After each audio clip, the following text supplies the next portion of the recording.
Welcome to A Year in the Bible with Daily Grace. The Bible tells one big story of redemption, and we want to spend 5 minutes every day journeying through the Bible from start to finish and exploring how all of it points to Jesus.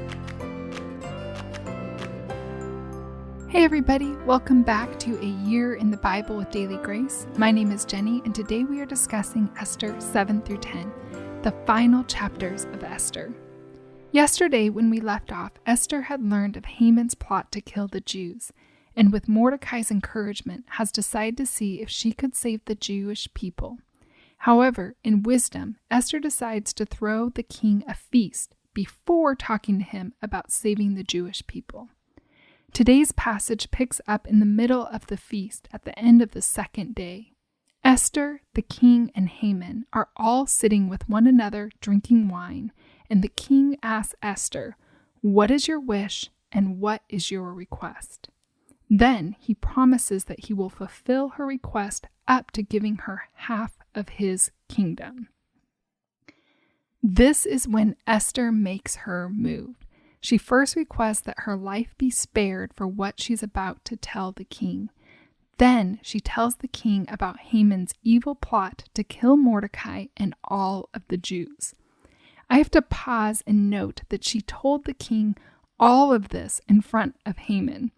Can you imagine? I can almost see this man's face shifting in horror. And then, in an act of irony, the king orders for Haman to be hanged in the gallows that Haman had built for Mordecai. After Haman is hanged, the king decreed that the Jews were allowed to defend their lives and destroy, kill, and annihilate any armed forces of any people who attacked them. The Jews defeated their enemies, and the fear that had been over them like a cloud broke, and their sorrows were turned into gladness and joy. The Jewish people then inaugurated the Feast of Purim to remember and celebrate their deliverance.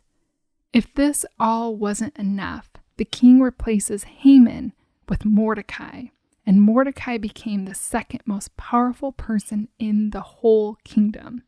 And this story closes with Esther as queen, Mordecai in power, and the complete preservation of the Jewish people. While this story is incredible, it ultimately points to God's sovereignty and how he will use any means necessary, even a foreign king, to preserve his people for the purpose of fulfilling his promises. The rise of Mordecai also foreshadows Jesus, who will also come from a humble place, fight against evil, and rise as our victorious king. This story should give you hope for today. We know by the way that the Jews lamented in Esther 4 that they were afraid when the king first decreed that all Jews be killed. However, they serve a God who cares for his people and is faithful to fulfill his word. So if you too are in a season that brings you a lot of fear, know that you serve a God who hears you, loves you, and fulfills his promises.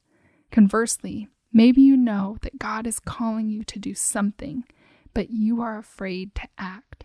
You should read Esther and be filled with courage, knowing that perhaps you were born for such a time as this.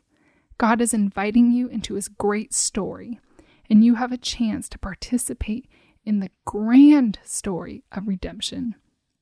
So be faithful to your call, just as he is faithful to you. And with that, we wrap up the book of Esther. Thanks again for joining me today. I am so happy you tuned in. Also, be sure to follow along on Instagram at The Daily Grace Podcast and The Daily Grace Co. And check out our website, thedailygraceco.com, for all kinds of resources to help you dive deeper into God's Word. On the website, you can find our Story of Redemption study and journals to accompany this podcast. You can also find resources to accompany the podcast at dailygracepodcast.com.